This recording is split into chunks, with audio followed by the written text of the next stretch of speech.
এখন আমি একটা প্রশ্ন আপনাদের কাছে থ্রো করতে চাই। এই 10 বছরে আপনাদেরকে স্কুল কতগুলো কোরআনের আয়াত শিখিয়েছে?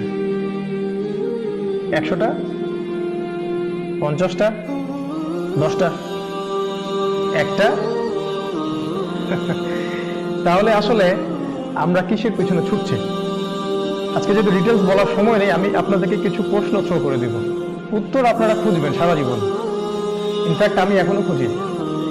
তাহলে এই যে 16 বছর, আপনারা তো 10 বছর পড়াশোনা করেছেন, আমরা পড়াশোনা করেছি নিয়ার অ্যাবাউট 22 আর 23 ইয়ার্স, 20 বা 23 বছর। কারণ 10 বছর স্কুল, দেন কলেজ, দেন অনার্স, তারপরে মাস্টার্স, তাই না? অ্যাটলিস্ট 20 থেকে 22 বছর। তো আমি অদ্ভুতভাবে লক্ষ্য করলাম, এই 22 বছরে আমি 22টা কোরআনের আয়াত স্কুল থেকে শিখিনি, কলেজ থেকে শিখিনি, আমার অনার্স মাস্টার্সের ডিগ্রি সার্টিফিকেট আমাকে শেখায়নি।